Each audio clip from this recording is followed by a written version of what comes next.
بسم اللہ الرحمن الرحیم۔ یہ بڑی زبردست آیت ہے اور بہت اچھی تشریح اس کی گئی ہے۔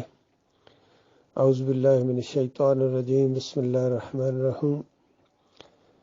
انکم وما تعبدون من دون اللہ حسب جہنم انتم لہا واردون۔ تم اور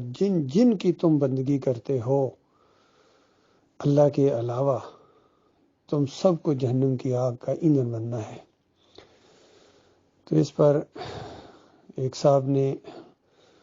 عبداللہ بن زرارہ، انہوں نے اعتراض کیا کہ اچھا ٹھیک ہے، چلو ہمارے جائیں گے، لات منات جائیں گے تو ان کے بھی تو جائیں گے۔ عیسیٰ علیہ السلام کی بھی تو بندگی ہوئی ہے، عزیر علیہ السلام کی بندگی ہوئی ہے، فرشتوں ملائکہ کی بندگی ہوئی ہے، سارے جہنم کا ایندھن بنیں گے۔ سنو جی، اب نئی بات سنو۔ اس طرح اس نے ایک شرارتی انداز میں نبی علیہ السلام کے خلاف کرنے کی کوشش کی لوگوں کو۔ تو اس کا جواب دیا اللہ تعالیٰ نے کہ یہ کیا بات ہے، یہ یعنی جن لوگوں نے اپنی بندگی کرائی ہے، پھر نبی علیہ السلام نے اس کی تشریح کی کہ جس کو یہ اچھا لگا کہ اس کی بات مانی جائے اللہ کی کتاب کے مقابلے میں، اللہ کی بات کے مقابلے میں اس کی بات کو مانا جائے، تو یہ ان کی بات ہو رہی ہے۔ تو یقین کیجئے اس زمرے میں تو پھر یہ بڑے بڑے رگڑے گئے، سارے صوفی رگڑے گئے، کیونکہ انہوں نے پوری طرح ایڑی چوٹی کا زور لگایا کہ اللہ کی بات کے مقابلے میں ان کی بات کو مانا جائے، ان کے فلسفوں کو مانا جائے۔ وحدت الوجود، وحدت الشہود، حلول کے عقیدے، عبد القادر جیلانی کے، محی الدین چشتی، علی اجویری، مجدد الفسانی، اور یہ شاہ ولی اللہ کا پورا خاندان، شاہ اسماعیل، یہ سارے، عبدالحق محدث دہلوی، میاں نذیر، اعلیٰ حضرت، ابو الاعلیٰ، ڈاکٹر اسرار، سب نے اپنی بات منوانے کی کوشش کی اور پوری طرح جانتے تھے کہ اللہ کی کتاب یہ ہے، اور اس کے مقابلے میں انہوں نے اپنے اکابرین کی بات کو منوایا ہے، جس کی بڑی مثال میں دیتا ہوں ڈاکٹر اسرار کی، جس کے سامنے یہ بات آئی کہ شاہ ولی اللہ نے حجت اللہ البالغہ کے اندر لکھا ہے کہ اللہ کے کچھ نیک بندے ہوتے ہیں جن کو ملائکہ کے اندر شامل کر دیا جاتا ہے مرنے کے بعد، پھر وہ کاروبار دنیا چلاتے ہیں۔ تو یہ بات بیان کرنے کے بعد کہتے ہیں کہ یہ جو فلسفہ ہے یہ مجھے قرآن اور حدیث سے نہیں ملا ہے، قرآن اور حدیث میں کہیں یہ بات نہیں ہے کہ نیک لوگوں کی روحیں جو ہیں وہ ملائکہ کے ساتھ شامل کر دیتی ہیں۔ لیکن شاہ ولی اللہ صاحب نے حجت اللہ البالغہ کے اندر جو فرما دیا ہے تو ان کی بات بھی تو رد نہیں کی جا سکتی۔ اور پھر کہتے ہیں کیا اس کو میں ٹوکری میں پھینک دوں، ردی کی ٹوکری میں پھینک دوں؟ تو اس کی بھی اہمیت ہے۔ تو انہوں نے دیکھو اللہ کی کتاب کے مقابلے میں شاہ ولی اللہ کی بات کو منوایا ہے، اور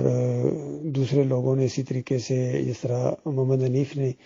اللہ کی کتاب کے مقابلے میں اپنے فلسفے اور ابن کثیر کے فلسفے کو منوایا ہے کہ خاندان یعقوب علیہ السلام نے یوسف علیہ السلام کو سجدہ کیا تھا، یہ بات منوائی ہے، ڈنڈے کے زور سے منوائی ہے۔ اور بالکل ڈاکٹر عثمانی رحمۃ اللہ علیہ کا یہ فتویٰ بالکل فٹ آ گیا ان کے اوپر کہ انہوں نے، جن کا عقیدہ خراب ہوتا ہے وہ اس طرح تفسیر کرتے ہیں کہ یوسف علیہ السلام کو سجدہ ہوا کیونکہ اپنے شاگردوں سے سجدے کروانا چاہتے ہیں اپنے آپ کو، تو بالکل انہوں نے پھر سجدے کروائے ہیں۔ ظاہری بات ہے ان کی بات جب انہوں نے مان لی اللہ کی کتاب کے مقابلے میں، تو یہ سجدہ ہی ہے، جس کی بات مانو گے وہی تمہارا رب ہے، معبود بنے ہیں۔ ان کو معبود بننے کا بڑا شوق تھا، اللہ کی بات کے مقابلے میں ان کی بات بڑا، ان کا شملہ اونچا رہے، ان کی جو انا ہے نا ناک، یہ کہیں نیچے نہ آ جائے، عالم دین ہے جی، یہ سب نے یہی انداز اختیار کیا، چاہے طاہر القادری ہو، طارق جمیل ہو، تقی عثمانی ہو، ڈاکٹر اسرار ہو، مودودی ہو، محمد حنیف ہو، اس کے بعد نیچے اس کے پچونگڑے منور سلطان ہوں، اور قاری خلیل الرحمان ہوں، عتیق الرحمان ہوں، رفعت نواب ہو، انہوں نے سب نے ذیشان، اور یہ سب لوگوں نے مل کے ایڑی چوٹی کا، عبداللہ عمر ڈاکٹر، سب نے ایڑی چوٹی کا زور لگایا اور لگا رہے ہیں کہ اللہ کی بات پیچھے چلی جائے، ان کی بات کو مانا جائے۔ تو یہ سارے وہ لوگ ہیں جنہوں نے گویا اپنی بندگی کروائی ہے اپنے چیلوں سے، اپنے مریدوں سے اور اپنے مقلدین سے۔ اسی طرح یہ سیاسی لوگ ہیں، یہ شریف برادران ہوں یا زرداری ہو یا عمران خان ہو یا فضل الرحمان ہو، سب کہتے ہیں ان کی بات کو مانا جائے، ان کی بات آگے اور اللہ کی بات پیچھے چلی جائے۔ تو سب کا یہی حال ہے، اور سارے اس آیت کے رگڑے میں آ جائیں گے، سب کو جہنم کے آگ کا ایندھن بننا ہے، اور اپنے مریدوں کے ساتھ جب رہیں گے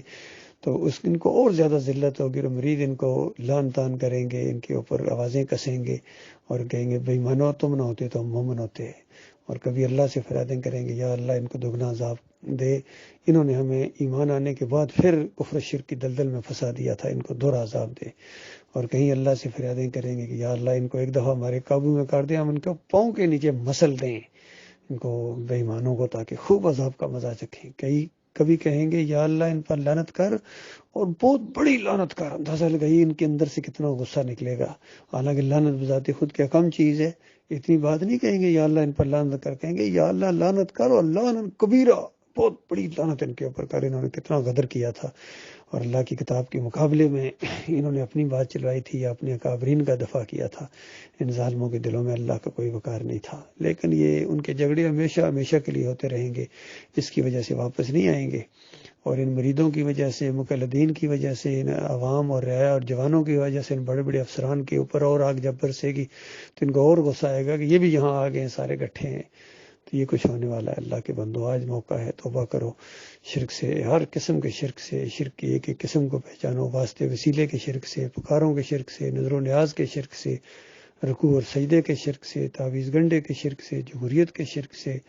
ہر شرک سے توبہ کرو اور ان مسلکوں سے نکلو، بریلویت سے، دیوبندیت سے، اہل حدیثیت، سلفیت، صوفیزم، یہ سارے شیطانی ٹولے ہیں۔ اور دین جو ہے اللہ کے نزدیک وہ صرف اسلام ہے جو قرآن کے اندر ہے اور صحیح حدیث کے اندر ہے۔ دین اسلام کے اندر کوئی فرقے نہیں ہیں، اور جہاں فرقے ہیں وہاں اسلام نہیں ہے، اور رسم و رواج جہاں ہیں وہاں اسلام نہیں ہے، اور اسلام میں رسم و رواج نہیں ہے۔ ساری چیزوں کو ختم کر کے ایک اللہ کی بندگی کے اوپر جم جاؤ، اور پھر اسی دعوت کو لے کر اٹھو، اور اس راستے میں تکلیفیں اٹھاؤ، برداشت کرو، صبر کرو،